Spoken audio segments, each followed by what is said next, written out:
Tonight, I'm so delighted to be talking with Anne Leon from Mullumbimby in the north of New South Wales.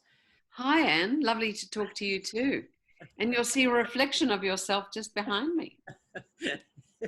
That's slightly off-putting. Hey, Anne, I'd love you to tell us a bit about you as an artist.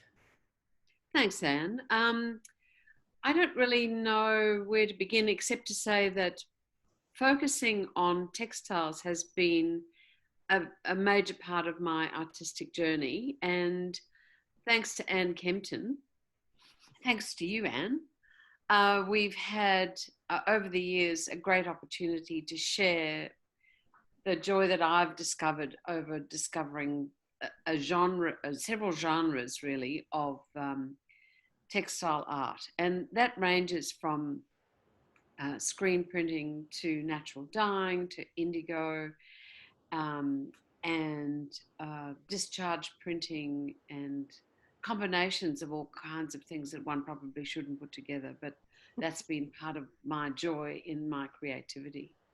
So in amongst that, I've also launched into combining things like watercolors on paper with plant-dyed imagery and doing all sorts of things that I suppose as an artist, you know, you like to have a little bit of a go, try and merge things that traditionally probably have never been used together or have, but I don't know about them because I live in my own little bubble. But challenging myself as well as, you know, the comfort zone that we all get into about our art and going, what if we joined, you know, plant dyeing with cooking up bark inside paper? Well, as long as it doesn't sort of turn out like glue, it's actually really interesting. And then overprinting and just kind of messing around with different techniques. I think that joy of discovery is all part of what informs my practice. I know that you're very bold in experiment. Tell me about how you produced that image of me with a big lot of flowers on my head that's behind. Oh, okay. So what techniques did you use? it's great that you've asked because I did actually have to do a sample piece, which you can see behind me.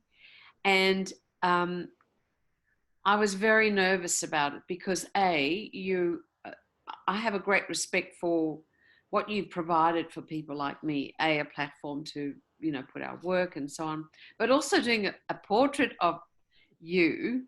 I wanted to, I saw this beautiful picture that it must have been, I don't know, 4 or 5 years ago. I remember it being on Instagram and seeing it and going, that just so captures Anne Kempton, because you had some flowers on your head, but you were also in the picture with somebody else, and I couldn't kind of cut the other person out. So I had to recreate this beautiful collection of flowers. And I've always known you to have a garden that's very dynamic and full of food, and, you know, you a beautiful cook, but also a great gardener. And it also, you know, is a bit sort of Andy Warhol and Frida Kahlo come together. So I started with taking the photograph and making it into a screen print, so just a black and white image, and then having printed it onto organza, which is quite an unforgiving type of silk. It's very fine, A, and B, you know, you can't, it's once you've put down the image, you then have, that's it, you know, you have to work with it. And I've only done one other portrait with a friend of mine whose mother had, it was from the 60s, and we did just a grey and black 2-color print, and it looked amazing. And we hung it to the, you know, the 2 layers together, and it had this beautiful dynamism that you don't get in a static work. And it's almost like she came alive, even though she'd been deceased for quite a while. But I loved the way the two layers of the organza played with each other.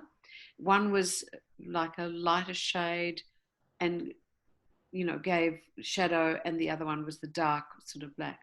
But I thought for you, you know, you're not just a black and grey kind of girl.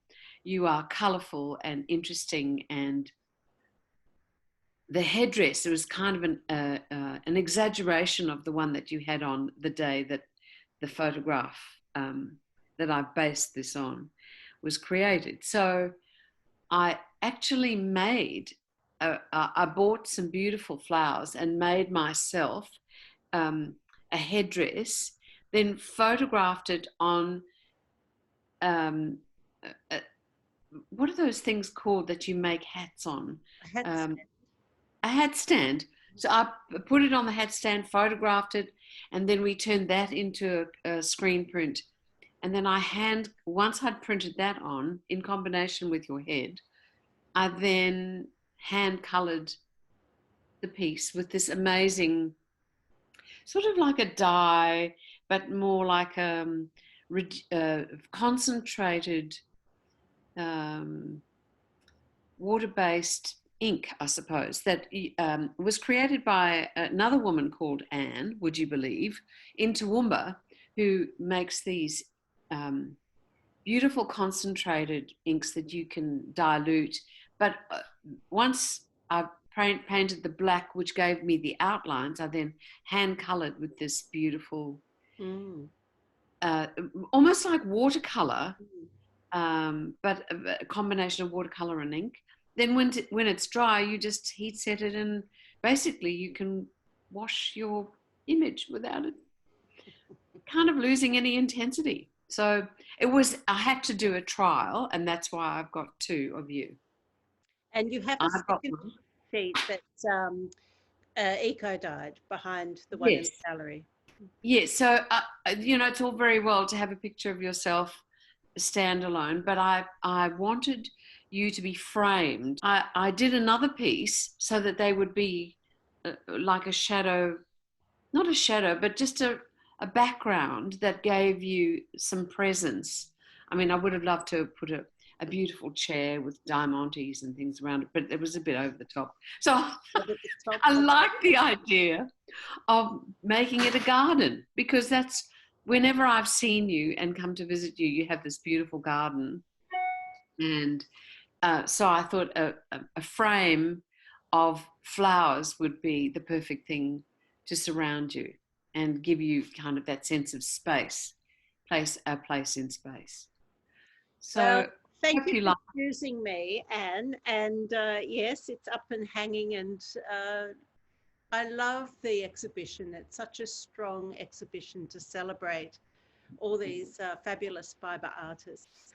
I'm very grateful that you are part of this show, so thank you very much for that. Thank you so much for inviting me. I enjoyed it more than I've enjoyed a lot of work that I've done in a long time. So great, thank you.